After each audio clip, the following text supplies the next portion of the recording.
Hey everybody, welcome back to Is It a Buy, where we talk about stocks and try to determine if they are worth a buy or maybe a pass. My name is Corey. I'd just like to preface the video by saying I'm not a financial advisor. I'm just a guy who likes to talk about stocks, so please take what I say with a grain of salt, all right? Let's get into the video. Today, we are going to do a quick TLDR about the Alexis Goldstein AMA, okay? This is something that a few people were requesting. I was hoping on doing something like this anyways, so thank you so much for your requests. I also wanted to address a question that was asked in here and answered and kind of go over it, because I think a lot of people are concerned about this, and you may already know what it is, but we'll get into it. So who is Alexis Goldstein? So Alexis Goldstein is someone that we have seen in the congressional hearings. That's when I had first seen her. I really hadn't heard of her before that, but maybe that's on me. So taking a look here, she does do a little intro, and she says a little more about me. I currently work advocating for a safer and fairer economy. But I started my career on Wall Street. She was actually in Wall Street for about 7 years, which is just insane. And so I worked as a programmer at Morgan Stanley in electronic trading, and as a business analyst at Merrill Lynch, Dutch Bank, and equity derivatives. Okay, so a few things there, and we can see she did work with AOC here, and kind of explaining right here, it says it down here, explaining how Robinhood makes its money, and interesting watch if you haven't seen it. I think most of us may know how they already make their money, though, basically selling the trading information to firms like Citadel, and so she has some solid credentials. Okay. So let's go over a few of these top questions that were asked, some answered, some not, and let's just get into it. Let's get right into it. So this is just a confirmation. Yes, verified. This is her saying hello. This is her username right here. Don't fight the volume. And then boom, first question. Extremely interested in hearing your thoughts on this topic. Coincidentally enough, this topic was the everything short, the one that I brought A Tobit on to talk about, and it was really mind-blowing stuff. It was really actually, I think it was groundbreaking and just an absolute shocker. And so let's see what her thoughts were. Her thoughts were they're two big picture thoughts. You know, it's difficult to understand what their completed or complete positions are. And this is due to a lack of transparency in the reporting and that the hedge funds are required to do.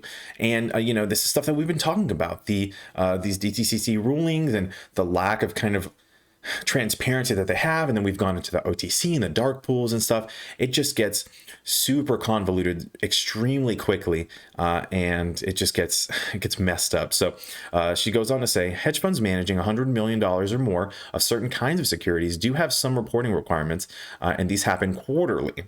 The reform calls it 13F. I mean, quarterly is nothing. That's 4 times a year, guys. That's absolutely nothing. However, they do need certain kinds of securities, or report certain kinds of securities. They don't need to report short stock sales or short option positions. Okay. And so that makes it hard to know what a fund is doing or what their net position is. All right. And hopefully these DTCC rulings will help explain and bring those to light. She thinks that there needs to be more transparency.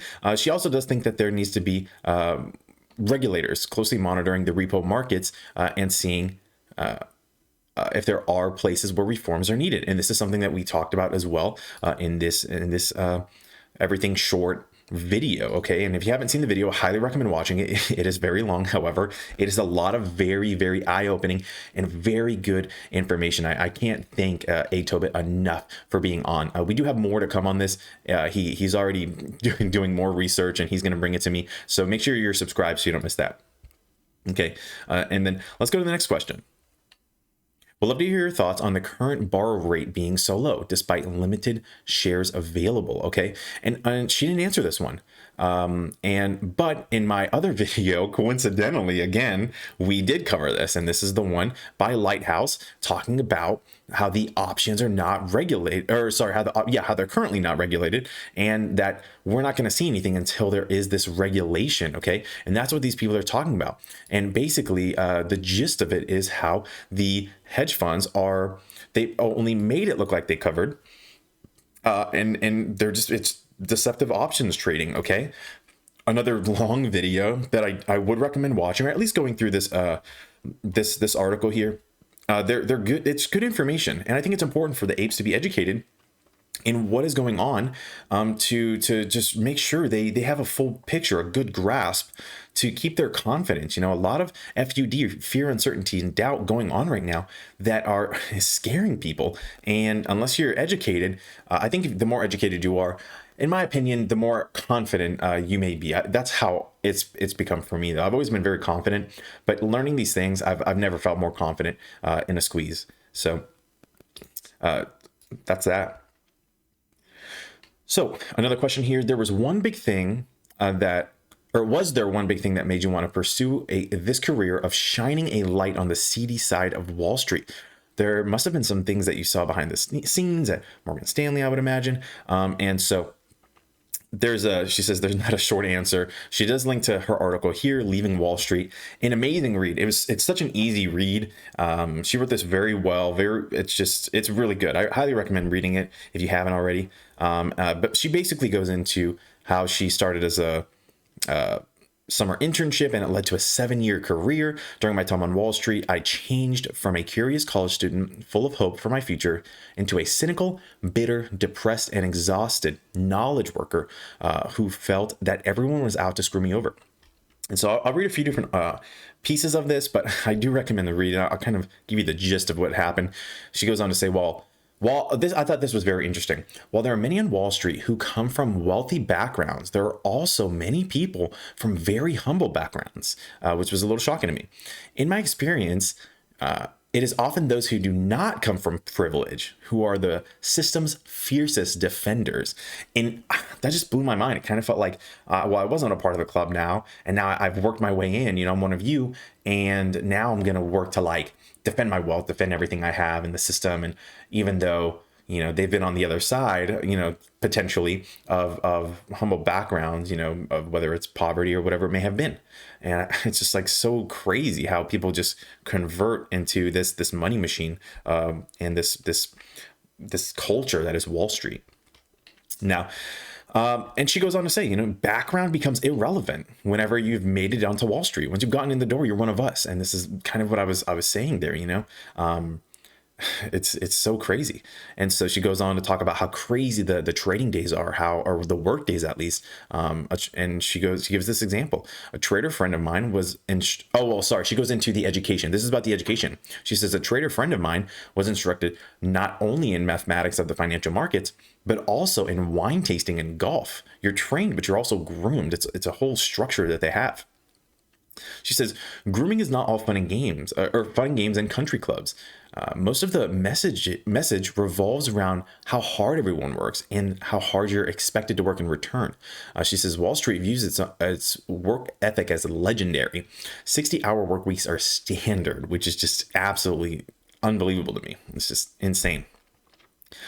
She gives an example of how an ex-boss of hers used to brag that for a 6-year stretch, he never took a sick day or a vacation day, which I don't think is very healthy. You should really use up those days, especially if if you don't use it, you lose it situation.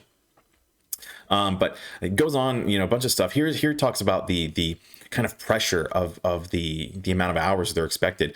So an ex-colleague of mine used to ask anyone who would pass by his cubicle before 7 p.m.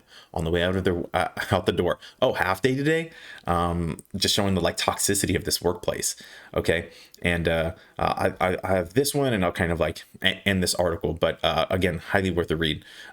People in Wall Street truly believe that they work harder than anyone else when confronted with the stark reality of it.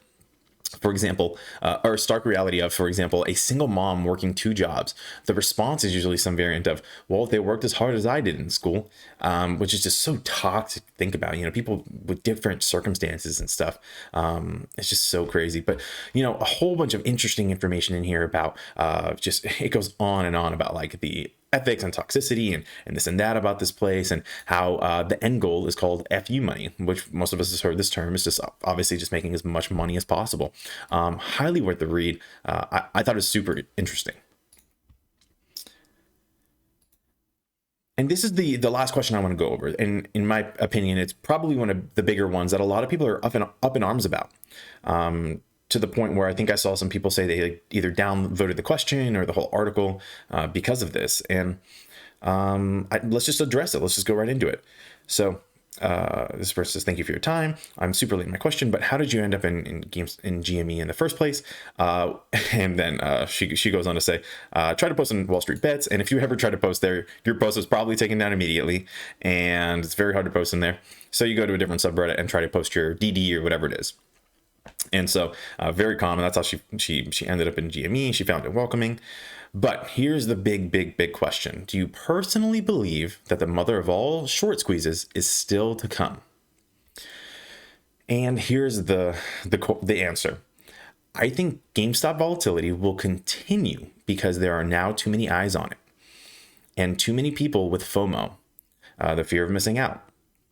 Before her edit, she says, my best guess is that it's less likely you'll see another giant short squeeze because many market participants are afraid of being caught on the other side of that again. Option premiums on GameStop and implied volatility are still through the roof, and I presume for some time option sellers are going to demand a higher premium for the risk of it going haywire again. Okay, and people will really, I mean, you can see here, well, crap. Respectfully, I hope you're wrong on just this. Okay. And I appreciate this person's response. I think that was they said respectfully. So that was a very respectful way. And I truly do appreciate counter theories, counter thoughts about these types of things. And I welcome it. If you ever look at my comment section, if someone has a differing opinion and presents it in a respectful way with facts and stuff, I appreciate that. I comment and I heart their posts, and I like it because I think it's very healthy to have opposing sides, opposing visions and feelings that are expressed respectfully. So she did go in and edit. I don't have a crystal ball. No one does. Anything could happen. Okay, and so to break this down, I want to break this down into a few different parts. Okay. First, she goes, there's too many eyes on it and people have FOMO, but let me see. My best guess is you'll less likely see a giant short squeeze because many of the participants are scared of being caught on the other end, right? So I see this. I think she probably took this as a more futuristic approach, okay? And I'll tell you why I think that, because thinking about it, do you think another hedge fund is going to go over 100% over the float again? Absolutely not. I don't think this will happen again for a very, very, very long time. You know why? Because now they know that Wall Street Bets, all the apes, are looking for those kinds of opportunities to force short squeezes, even heavily shorted stocks. People are going after them. And I think that after this GameStop, AMC, whatever short squeeze happens, that people are going to continue to look for more short squeezes and continue to put pressure on those short positions. And so I don't think a lot of hedge funds are going to do this again. Okay. Now, as far as GameStop and like AMC in particular, I feel like while she doesn't think that they're going to be on this other end, she didn't really address that they've covered their positions or anything. And I think that I think what she's trying to say is no other companies are going to jump in on this where it's currently at. And so that's what I think she meant by that. Okay. My personal opinion, I think a short squeeze is to come. And I think that while other people won't be jumping in, I don't know why anybody would go short on these stocks at this time, but I don't think anyone will really be jumping in. But I still think the squeeze is going to happen. Okay. And that's just the way I feel about it. And I think it's important, and, just respectfully, I'm on the other end of it. And she's right. No one has a crystal ball. No one knows what's going to happen, but I don't feel like they have covered. And if anything, I do feel like the hedge funds that are already short on this, or maybe there are some hedge funds who thinks, okay, it's at $200. I'm going to short it back down to wherever it goes and pull out whenever I make some profits. So there's a lot of different schools of thought here. But at the end of the day, it comes down to how you feel. What are your convictions? What do you think is going to happen? If you looked at my two videos that were coincidentally mentioned in this article, I've never been more heavily convicted in my life about what is to come. Okay. So do not let her opinion sway you in any way. And just take it for what it is. What do you think is going to happen? If you're heavily convicted in it, then be heavily convicted in it. And if you're not, then then you're not. Don't worry about that, okay? Don't let her scare you. And I wouldn't. And I see people like up in arms about it. I had a post open, but I had closed it. People up in arms. So that's it. Don't be one of those people to spread the fear, uncertainty, and doubt, and say, hey, she doesn't think it's going to happen, and shout on the top of the rooftop. Just express your opinions respectfully, and take it for what it is. Okay, you don't have to agree with her, but do respect her decision, her opinion. Okay. And that's it. I just wanted to bring that to everybody's attention really quick.